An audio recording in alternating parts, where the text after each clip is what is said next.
오늘은 사도행전 7장의 말씀을 중심으로 왜 마귀한테 조종당하는 줄 아는가? 인내가 없어서라는 제목의 말씀 전하고자 합니다. 왜 마귀한테 조종당하는 줄 아는가? 인내가 없어서.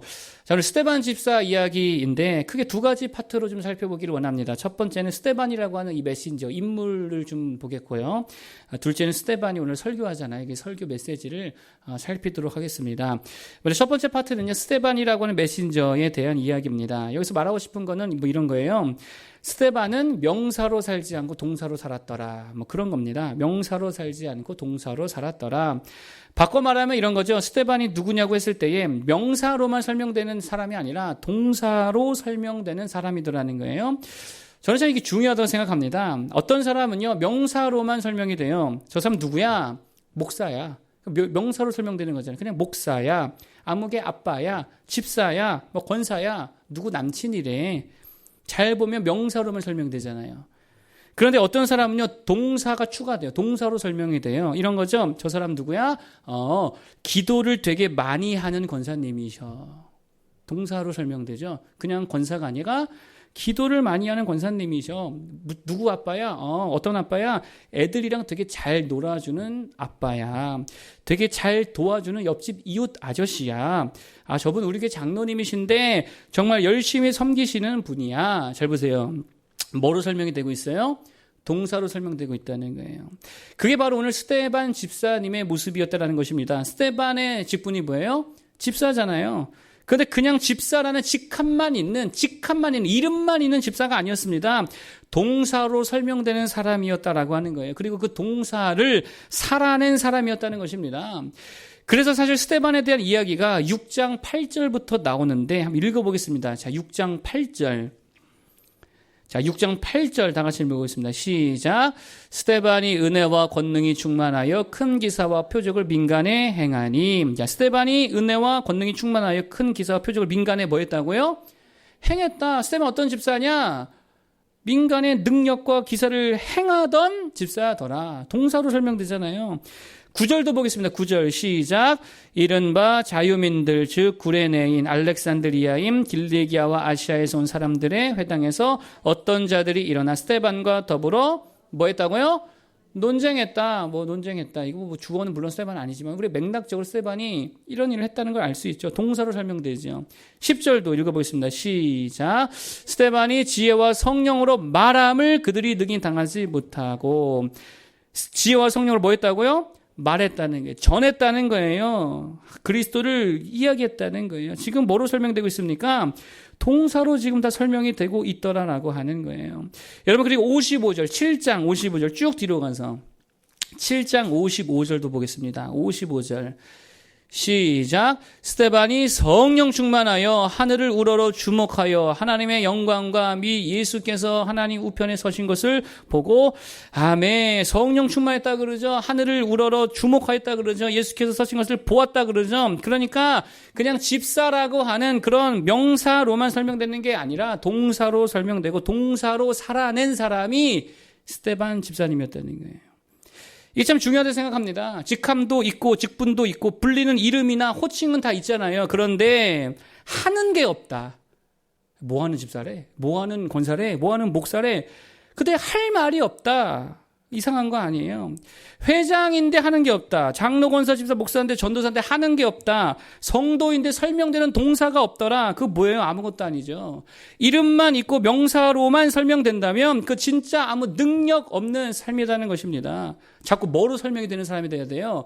동사로 설명이 되는 사람이 돼야 된다는 거예요. 여러분, 목사가 목사 타이틀만 있으면 뭐예요? 기도도 안 해, 설교도 안 해, 전도도 안 해. 목사인데 목사를 아무것도 안 해. 목회를 안 하면 그 무슨 의미가 있습니까? 목회를 해야 될 거 아니에요. 그게 정말입니다. 자기소개를 할 때 여러분들 어디 가서 자기소개한다. 자기소개를 부탁드리면 그거 뭐라 그래야 돼요? 정말 저를 부탁이에요. 이름만 말하지 말라는 거예요. 아무개입니다. 한심한 자기소개죠. 저는요, 이러이러한 걸 하는 사람입니다. 이러이러한 것들을 바라고 있습니다. 이러이러한 비전이 있습니다. 이것들을 공부하고 있습니다. 이것들을 꿈꾸고 있습니다. 이런 동사로 자기 자신을 설명할 줄 알아야지요.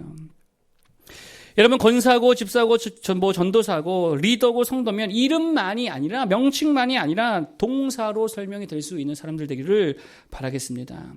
여러분, 예수님이 누구십니까? 예수님 구원자잖아요. 우리의 구원자. 예수님 아니십니까? 그런데 이름만 있는 구원자가 아니죠. 명사로만 설명되지 않습니다. 동사로 설명되는 구원자시잖아요. 그래서 찬송가 96장 예수님은 누구신가? 다 뭘로 표현돼요? 다 동사로 표현되죠. 가사가 이래요. 예수님은 누구신가? 우는 자를 위로하셨다. 없는 자를 풍성케 하셨다. 천한 자를 높여주셨다. 잡힌 자를 자유케 하셨다. 우리에게 기쁨을 주셨고 약한 자를 강하게 하시고 추한 자를 정하게 하시고 생명을 주시고 평화가 되셨고 빛을 비추시고 심판하시며 왕으로 다스리시며 우리의 영광이 되셨다. 우리 영광 되시네. 여러분 잘 보세요. 동사로 설명되잖아요. 우리를 위해 엄청나게 일하신 분이라는 거예요. 여러분 그러므로 무조건입니다. 명사로 살지 말라는 거예요. 명사로 자기를 규정하지 말라는 거예요. 동사로 해야지. 나는 무엇을 하는 사람이다. 이래야 그 행동이 될 거 아니에요.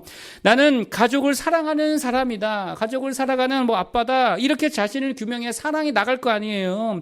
나는 섬기는 사람이다라고 자기 정체성을 그렇게 확립을 해야 섬기는 사람으로 살아갈 거 아닙니까?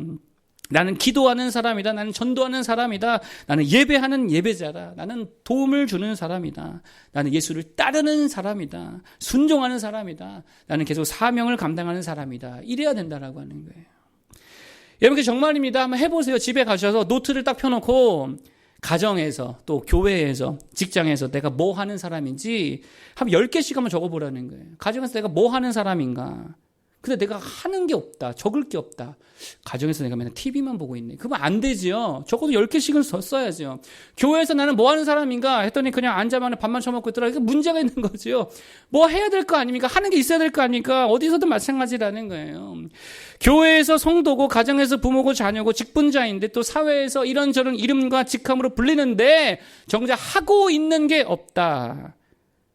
그러면 이제 다시금 내가 뭘 하는 사람으로 살아야 될지를 다시 한번 적어보라는 거예요. 그래서 이제는 명사로만 직함으로만 사는 것이 아니라 동사로 설명되고 동사로 살아낼 수 있는 사람이 되될 줄 믿습니다.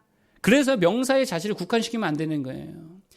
왜 성도라는 명사에 국한시켜? 나는 성도밖에 안 되는데 여기에 국한시키면 안 되죠. 그러니까 아무것도 안 되지. 그냥 하나님 기뻐하시는 것만 생각하라는 거예요. 스데반 보세요. 직함이 뭐예요? 집사잖아요. 당시 집사님은요. 뭐 하는 직분이었냐면 구제하는 직분이었습니다. 구제 사역하는 직분이었습니다. 그런데 지금 이 스데반 집사님은 이 집사라고 하는 그 명사에 국한되지 않았습니다. 오늘 뭐 하고 있어요? 구제 활동하고 있어요? 아니잖아요. 복음 전하죠. 누구처럼? 사도들처럼 복음 전하죠. 사도들처럼 기적을 일으키죠. 기사를 일으키죠. 설교도 막 하죠. 엄청나게 권능을 일으키죠. 직분에 매이지 않았어요. 명사에 국한되지 않았어요. 그냥 하나님이 기뻐하시는 것만 생각하면서요. 동사로 살았다는 거예요. 청년이면 어떻고 장년이면 어떻고 노인이면 어때요? 초신자면 어때요? 좀 오래된 신자면 어때요? 목사, 장로, 집사 타이틀이 뭐가 중요해? 왜 거기 매이냐고. 나는 남자라서요. 나는 여자라서요. 그게 뭐가 중요하냐고. 목적이 중요하죠. 우리 목적은 뭐예요? 하나님의 나라. 그 목적이잖아요. 그 목적을 위해 쓰임 받는 거죠. 그냥 하는 거지. 여러분 예수님의 원래 자리가 뭐였습니까? 하나님의 아들이셨잖아요. 하나님이셨잖아요. 그런데 빌립보서 2장에 보니까 뭐라 그래요? 이렇게 말씀하십니다. 그는 근본 하나님의 본체시나 하나님과 동등됨을 취할 것으로 여기지 아니하시고 오히려 자기를 비워 종의 형체를 가지사 사람들과 같이 되셨고 사람의 모양으로 나타나사 자기를 낮추시고 죽기까지 복종하셨으니 곧 십자가에 죽으심이라. 이게 무슨 말입니까? 하나님이라는 명세에 국한되지 않았어요. 기꺼이 하나님 나라 구원 사역이라는 목적을 위해 뭐가 되셨어요? 사람이 되셨어요. 낮아지셨습니다. 죽으셨습니다. 동사로 사셨다는 거예요. 뭐 그렇게 우리는 핑계가 많습니까? 뭐 그렇게 사족을 많이 달아요. 그냥 좀 하라고, 그냥 예배하고, 그냥 좀 진득하니 기도도 좀 하고, 그냥 좀 섬기고, 그냥 좀 전도하고, 그냥 좀 믿고, 그렇게 동사로 살아내는 모두가 되기를 축복합니다. 그게 스데반이었어요. 두 번째 파트입니다. 스데반의 메시지를 좀 살피겠습니다. 한마디로 여러 가지 수지겠지만 하나만 말씀드린다면 이런 거예요. 하나님이 우리의 기업이시다. 지금 이 메시지 주고 있는 거예요. 하나님이 우리의 뭐라고요? 기업이라는 거예요. 여러분, 이게 스데반의 아주 핵심 메시지입니다. 스데반 설교에 여러 등장인물이 나오는데 뭐 아브라함, 요셉, 모세 이렇게 나오잖아요. 그들의 특징이 뭐냐면 이 땅에서 땅을 갖고 있지 않은 사람들입니다. 그래서 5절에 뭐라 그래요? 읽어보겠습니다. 5절. 여러분 읽어주세요. 5절. 자, 5절 한번 읽어주세요. 7장 5절 시작. 그러나 여기서 발붙일 만한 땅도 유업으로 주지 아니하시고 다만 이 땅을 아직 자식도 없는 그와 그의 후손에게 소유로 주신다고 약속하셨으며 아멘. 발붙일 땅을 유업으로 주지 아니했다는 거. 이게 되게 웃기지 않습니까? 분명 하나님께서 아브라함에게 뭐를 약속하셨어요? 땅을 약속하셨어요. 땅 주겠다. 근데 죽을 때까지 땅을 줬대요, 안 줬대요? 안 줬대요. 코미디 아닙니까? 하나님의 유머죠. 여러분, 요셉도 마찬가지입니다. 땅 한 평 못 가졌습니다. 모세도 마찬가지죠. 낳자마자 남의 손에 길러졌습니다. 땅이 없었습니다. 소유가 없었습니다. 여러분, 이 땅에서 이들은 다 어떤 삶을 살았냐면 약속과는 좀 달라 보이는 것처럼 나그네로 살았다는 거예요. 땅을 약속 받았지만 실제로 땅을 소유하지 못했다는 거예요. 이게 무슨 말입니까? 하나님이 약속하신 땅은요, 이 땅의 그라운드를 말하는 게 아니라는 거예요. 그럼 뭐예요? 하나님 자신이라는 거예요. 그게 그들이 약속하신 땅이라는 거예요. 그게 본질이에요. 뭐라고요? 하나님 자신이에요. 하나님 자신이 우리의 땅이고, 하나님 자신이 우리의 기업이고, 하나님이 우리의 약속이고, 하나님이 우리의 능력이고, 하나님이 우리의 재산이고, 하나님이 우리의 힘이고, 나라고 영광이 되시더라는 거예요. 여러분, 그래서 족장들의 특징이 뭐냐면 땅은 없어요. 땅은 없는데 엄청 강해요. 엄청난 영향력을 끼쳐요. 그리고 땅은 없는데 누구와 동행해요? 하나님과 동행합니다. 이게 핵심이에요. 땅은 없는데 누가 동행하더라? 하나님과 동행하더라. 하나님이 기업이 되시더라는 거예요. 여러분, 그러니까 하나님께서 이렇게 말씀하시는 것 같습니다. 야, 땅이 필요하냐? 땅 없으면 못 살겠냐? 근데 진짜 땅은 나야. 나야. 내가 너의 기업이야. 내가 너의 영원한 터전이야. 나랑 동행하면 땅 필요 없단다. 그래서 어디로 인도하세요? 광야로 인도하잖아요. 여러분, 그게 성경의 일관된 메시지라는 거예요. 여러분, 이스라엘이 언젠가 하나님께 말하죠. 하나님, 우리에게 왕이 필요합니다. 왕 달래요. 똑같은 개념이거든요. 왕 달래요. 왕이 필요하대요. 왕 없으니까 못 살겠대요. 이웃은 다 왕이 있어가지고 강해지고 우리는 왕이 없어서 맨날 맞고 있더라는 것입니다. 그때 하나님의 마음이 어땠다 그래요? 사무엘에게 이렇게 말하죠. 저들이 나를 버렸다고. 무슨 말이에요? 사실 이스라엘에는 왕이 필요 없습니다. 누가 왕이에요? 하나님이 그들의 참된 왕이었다는 거예요. 하나님이 다스리시고 하나님이 보호해 주시고 하나님이 싸워 주시더라는 거예요. 왕이 뭐가 필요하니? 그거죠. 사마리아 여인과 예수님과 대화를 나눕니다. 주제가 뭐예요? 남편이 주제였어요. 남편이 얼마나 있냐? 몇 명 있습니다. 5명 그렇게 갈아치웠다면서요. 근데 이 이야기의 핵심이 뭡니까? 너 이제 남편에 집착 안 해도 돼. 왜요? 누가 너의 진정한 남편이다? 예수 그리스도가 너의 진정한 남편이 되신다는 거예요. 여러분, 오늘 사도행전 7장도 마찬가지라는 것입니다. 이 당시 유대인들에게 있어서 그들의 최고의 자존심이 뭐였냐면 성전이었습니다. 성전이 마치 자기들을 지켜주는 수호신같이 여겨졌습니다. 거기서 하나님을 만나고 거기서 응답받고 거기서 하나님과 신령한 교제를 나눴다는 거예요. 성전에 대한 엄청난 자부심이 있었습니다. 그런데 예수님께서 살아계신 동안에 뭐라고 말해요? 내가 성전 다 허물어버리겠다고. 그러면서 뭐라 그러죠? 내가 3일 만에 다시 이 성전을 세우겠다. 이때의 요한이 이걸 어떻게 해석하냐? 이렇게 해석합니다. 그러나 예수는 성전된 자기 육체를 가리켜 말씀하시는 것이라. 무슨 말이에요? 진짜 성전이 뭐니? 저 건물 아니야. 건물 따위가 아니라 내가 진짜 성전이야. 그 얘기 하시는 거예요. 그러면 이제 우리 입장에서 생각해 보면 우리들에게, 여러분에게 땅은 뭐예요? 여러분에게 왕은 누구예요? 여러분에게 성전은 누구예요? 이거 없으면 안 되는데, 이거 꼭 있어야 되는데 이렇게 집착하는 게 뭐예요? 반드시 소유해야만 할 것 같은데 이거 없으면 세상 못 사는데 그게 뭐냐고. 근데 그게 뭐가 돼야 된다고요? 우리 주 예수 그리스도라는 거예요. 집었으면 못 살아요? 뭘 못 살아? 누가 진짜 우리의 홈이에요? 홈. 누가 우리 진짜 홈이에요? 누가 우리 진짜 가정이에요? 누가 우리의 진짜 형제, 자매, 엄마, 아빠예요? 예수님 아니냐고. 누가 진짜 우리의 목회자예요? 저예요? 나는 그냥 아무것도 아니죠. 나는 그냥 대행일 뿐이죠. 뭐 신체로 따지면 목사는 어디에 해당하냐? 뭐 목이라면서요. 주님의 머리고. 목이라며. 그 목 같은 존재예요. 연약한 목. 얼마나 약해요. 심부름꾼이라고 나는 메신저일 뿐이라고요. 누가 진짜 우리의 목회자의 목자입니까? 예수 그리스도라는 거예요. 누가 진짜 우리의 돈이고 부요함이고 재물이 되십니까? 그 예수 그리스도라는 거예요. 누가 진짜 여러분의 친구예요? 누가 진짜 여러분의 애인이에요? 누구예요? 예수 그리스도라고. 여러분, 아브라함이 땅이 없어서 부족한 인생이었습니까? 땅이 없어서 부족한 인생이었냐고요. 이스라엘이 광야에서 부족한 민족이었습니까? 사도 바울이 아내가 없어서 모자란 인생이었습니까? 결핍된 인생이었습니까? 아니잖아요. 왜 아니에요? 누가 있기 때문에? 예수님이 있기 때문에, 하나님이 있기 때문에, 동행했기 때문에 부족함이 없었어요. 그럼 우리 문제는 뭡니까? 우리 문제가 뭐예요? 없는 걸 너무 못 견뎌요. 없는 걸 너무 못 견뎌요. 모자란 걸 너무 못 견뎌요.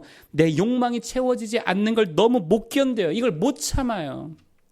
이게 문제예요. 집이 좀 작으면 어때요? 좀 문제 있으면 어때요? 좀 덜 사랑받으면 어때요? 덜 성공하면 어때요? 좀 덜 쉬면 어때? 남들보다. 덜 먹으면 어때? 뭐 그렇게 그걸 심각하게 받아들이냐라고 하는 거예요. 뭐 그렇게 그런 것들을 못 참냐는 거예요. 좀 참으라고. 포스트 모더니즘의 특징이 뭡니까? 쉽게 말해 이런 겁니다. 모든 걸 다 새벽에 말씀드렸죠. 가볍게 여겨버리더라. 마귀 장난이거든요. 포스트 모더니즘의 특징이에요. 모든 걸 다 가볍게 여겨요. 마귀 장난이에요. 인간이라는 존재를 정말 가볍고 하찮은 존재로 보게 만들어버렸습니다. 인간을 그냥 어떻게 봐요? 욕망 덩어리로 봐요. 하찮은 존재. 그래서 이렇게 표현하죠. 참을 수 없는 존재의 가벼움이다. 참을 수 없는 존재, 인간을 말하는 거예요. 참을 수 없는 존재의 가벼운 존재라는 거예요. 무슨 말입니까? 인간은 진짜 가볍고 하찮은 존재라는 거예요. 왜요? 욕망 앞에 참을 수 없는 존재라는 거예요. 똥 마려우면 싸잖아. 배고프면 먹잖아요. 못 참고. 자고 싶으면 자잖아요. 남녀가 자빠져 뒹굴고 싶으면 자빠져 뒹굴죠. 짜증나면 짜증 다 내죠. 화내고 싶으면 화 다 내죠. 소리 지르면 소리 지르죠. 힘들면 다 그만두죠. 때려치죠. 잘 보세요. 아무것도 못 참잖아요. 동물과 다를 게 없지. 그래서 뭐라 부른다고요? 참을 수 없는 존재의 가벼움이다. 여러분, 근데 왜 이렇게 인간 존재가 가벼워졌습니까? 여러분, 그거 아십니까? 인간에게서 종교심, 즉 믿음을 지워버렸기 때문에 가벼워진 거예요. 왜 인간이 욕망만 남습니까? 뭐가 없어서 그래요? 신앙이 없어서 그래요. 그 안에 하나님이 없어서 그래요. 믿음이 없어서 그래요. 천국과 지옥이 없으니까 막 사는 거예요. 하나님의 심판, 영원한 축복과 영원한 형벌에 대한 개념이 상실되니까 뭐만 남아요? 인간의 욕망만 남아요. 왜요? 죽으면 흙으로 돌아가는데, 유물론인데, 개나 돼지나 사람이랑 똑같은데 뭐만 남으면 욕망만 남지요. 그러니 돈이 전부고 집이 전부고 좋은 차가 전부고 먹고 마시고 사고 싸고 소비하고 즐기고 그게 전부라는 거예요. 아무것도 참을 줄을 모른다는 거예요. 되게 가볍다는 거예요, 인간이. 요새 이런 말 안 쓰죠. 숭고하다. 이런 말 쓰십니까? 되게 숭고하네. 한 번도 안 쓴 것 같은데. 안 쓰죠? 이거 없어질 거야, 나중에 이런 단어가. 여러분, 요즘 세대에 숭고함이 있습니까? 숭고함 있어요? 이게 왜 없습니까? 다 가볍게 사니까. 뭐 하나 참을 줄을 모르니까 다 싸구려 인생 됐다는 거예요. 숭고함이 뭐예요? 이런 거 아닙니까? 돈의 일이 일비하지 않는 거. 일종의 숭고함 아니에요? 사람이 돈 있다고 막 거기에 막 그냥 그러면 그게 얼마나 가벼워요. 더 큰 비전과 일과 사명감으로 사는 거, 이거 숭고함 아니에요? 큰 집에 연연하지 않고 더 귀한 가치를 따라 살아가는 거, 이게 숭고함 아니냐고요. 옷이 어떤 브랜드냐, 백이 어떤 브랜드냐 따지는 게 아니라 이거 가벼운 거죠.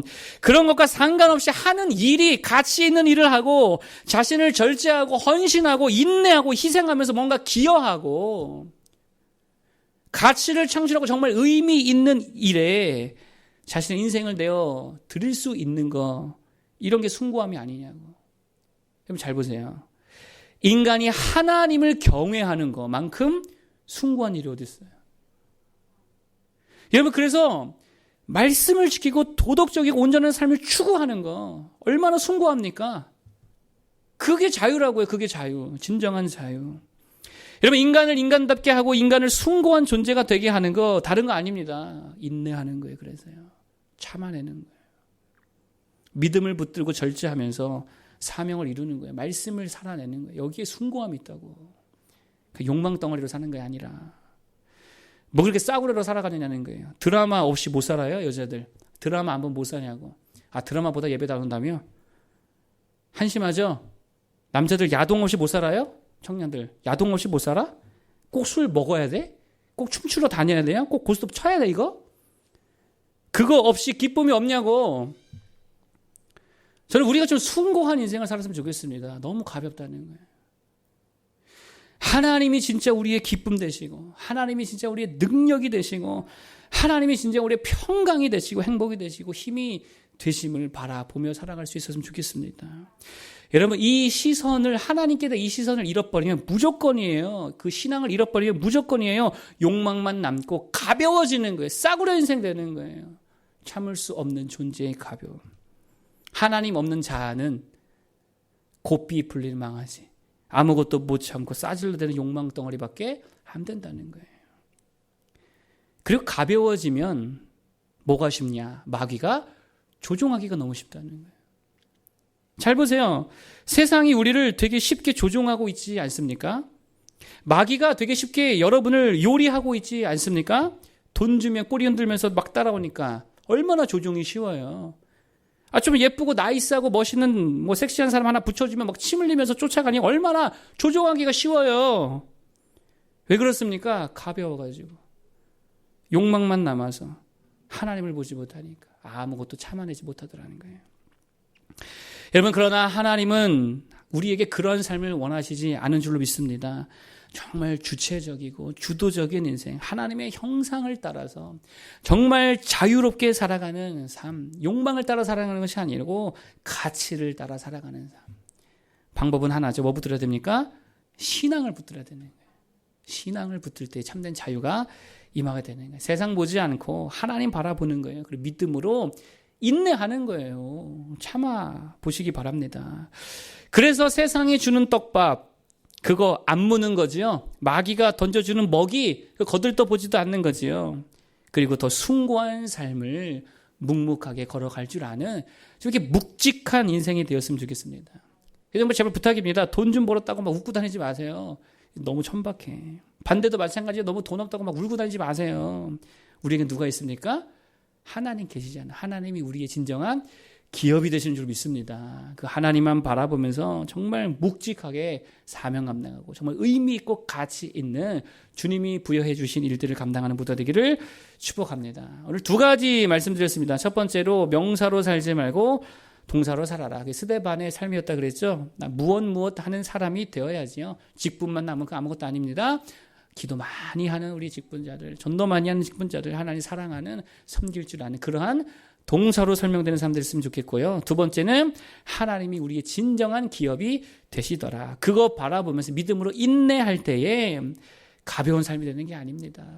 그럴 때에 욕망의 덩어리가 되지 않습니다. 쉽게 조종당하지 않습니다. 정말입니다. 숭고한 가치를 따라서 좀 말씀 붙들고 신앙으로 묵직하게 살아갈 수 있는 정말 존귀한 존재들로 살아가는 모두 되기를 바라겠습니다. 찬양 하나 부르겠습니다. 우리들의 찬양 155장, 우리들의 찬양 155장, 내게로부터 눈을 들어 하나님 바라보기 원합니다.